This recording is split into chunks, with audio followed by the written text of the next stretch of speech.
So everything that exists is everything that exists. I am everything that exists. So are you. The more you realize that, the more you open up to the full infinity of who you are. Your life transformed. Your vision of yourself is transformed. Your vision of everything is transformed.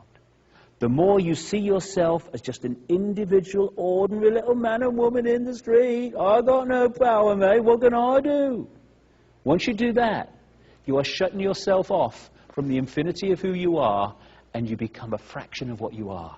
And then you are able to be controlled, but only then. Which is why this understanding has been so suppressed. That's where most people live their lives. In a sense of, I can't, mate, I could never, mate, all the best things in life happen to someone else, mate. Oh, what can I do? And when we're there, piece of cake, manipulator in one hand while having a cup of tea in another. When we're here, we're a manipulator's nightmare. Breaking the eggshell. Breaking the sense of limitation. Breaking the sense of fear. The fear of what other people think of us.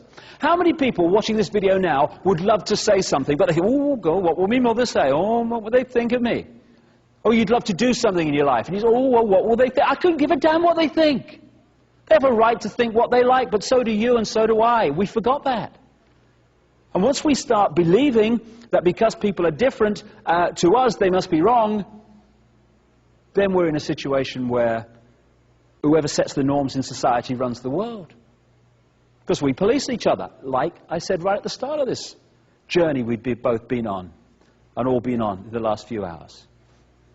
Cracking the eggshell, stepping out of the fear of what other people think of us, being who we are, speaking our truth, living our uniqueness. That is the revolution. It's not guns and bombs and meeting violence with violence and meeting anger with anger.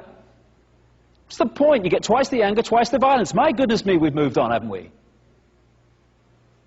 The way out of this is the ultimate revolution. It's to be who we are and not what someone else tells us we should be. It's interesting.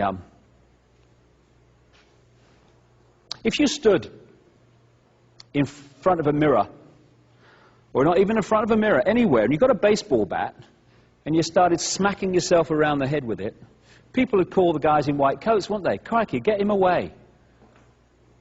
And yet that's what we're doing all the time. When we express that violence to another human being, or to an animal, or to anything, we're actually expressing it to ourselves, because that is us. We are all each other, because we are all this infinite mind.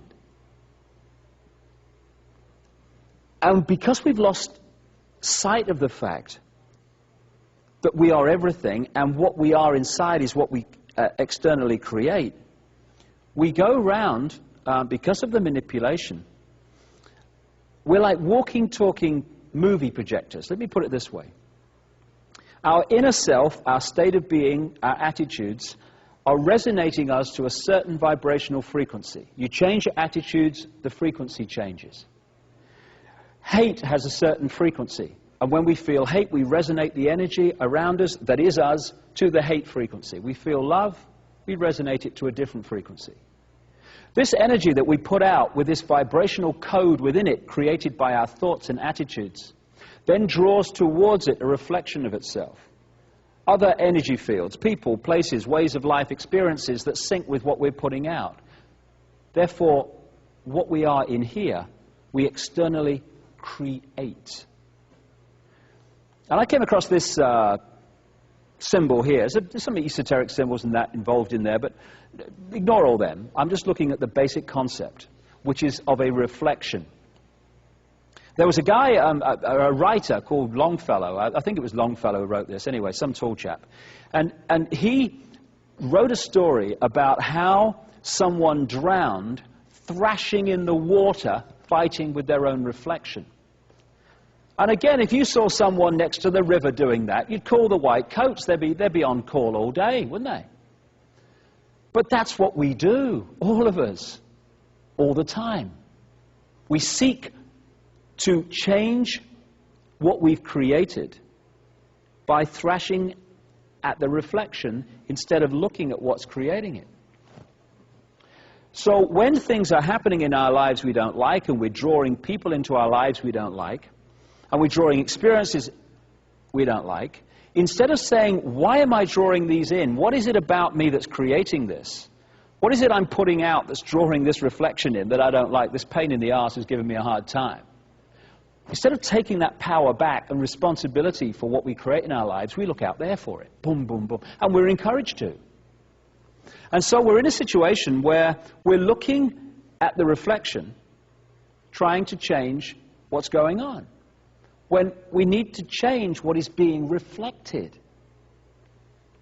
You know, if you're standing next to a river and you see a reflection of yourself and you don't like it very much, you can throw stones at it, you can cuss it, you can kick it, you can jump in and thrash around. All that external thing, which we do in our lives all the time. You're responsible, it's your fault, I'm in this position, out there, out there, out there, externalizing responsibility. But once all that thrashing around is finished in the river, and once you've thrown all those stones in, everything settles down again, and exactly the same reflection is being reflected as was before, because the reflection is merely, literally, a mirror of what is being reflected. We change inside, we change out here. This is the thing that we've been pressured, encouraged not to understand. Evolution's very, very simple. Very simple. Goes in this sequence. Experience, learn from the experience, evolve as a result of the experience. If at stage one, we're putting out energy, reflecting our state of being, and we draw in a certain experience as a result, person, place, whatever. If at the point where we don't like the experience, we are blaming everyone else out here. It's your fault, it was Ethel in 1963, it was me mother, it's me colour, it's me sexuality. What is pulling that experience in is not changing, because we're blaming everyone else for it. So what happens is, because what's going out hasn't changed, what comes back doesn't change, and we hit these cycles in our lives, and we've all had them, and all still have them, where the same things keep getting repeated. We pull in the same type of person to have a relationship with. We pull in the same situation in work. Nothing ever works in our lives. And yet, when you look at that, what that is evolutionary just running on the spot. We're not moving because we're not changing what's creating what we don't like. So it goes on and on and on. Once we take responsibility back and stop looking out here to change what's going on and look at what's reflected out there, then in the same situation we say, hold on a minute, why have I pulled this experience in? What is there to learn? What is it about me that's done this? Okay, got it. At that point, your attitude, your imagination of yourself changes.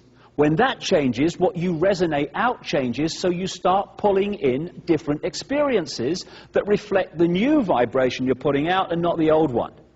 And when you kind of get into this mode of taking responsibility back, suddenly things dramatically change. And you can evolve ever so quickly. You pull in an experience. Oh, right, what is there to learn from this? Okay, got it. Change vibration, evolve. Pull in a different experience. What is there to learn from it? Got it. Change vibration, evolve. And you can move along so quickly in evolutionary terms once you start to open up to that. As more and more people on this planet are, as this cycle of change unfolds.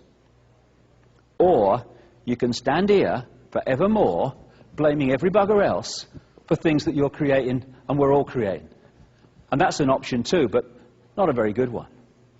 So what we put out is what we get back. We are in control of our lives. No one else. We've just kidded that we're not. For instance, I hear people, you must have heard this, where people go, nothing ever happens in my life. It's so boring. It's so boring, my life. Nothing ever happens. Everything I try, nothing kind of works, you know. And then you say to them, well, what do you want to do with your life? And they go, I don't know, really. Don't know. Never thought about it. Now, I don't know, really, is actually a state of mind. Therefore, it is a vibrational frequency, and I don't know really goes out, and I don't know really comes in. Nothing ever works, because I don't know, really. If we can just focus on what we want to achieve and go with the intent, the most powerful thing we can do. What's our intent? What's our focus? This is what I want to do with my life. That intent goes out as a vibrational frequency, and it will always bring towards us experiences and challenges that lead us to achieve what we want to achieve. That's where most people give up. They say, oh yeah, I want to do this, I want to do that, I want to do the other, that's my intent, and the intent then draws towards us what we need to do to achieve that intent, and when it gets a bit challenging, we go, oh, God, well, I'd like to do it, mate, but not that badly, thank you very much. And we're out of the game. So if we want to be free, and we want the world to be free, that's what our intent needs to be. And then the challenges and what we need to achieve that intent will come towards us, and then we can meet them and all this is over.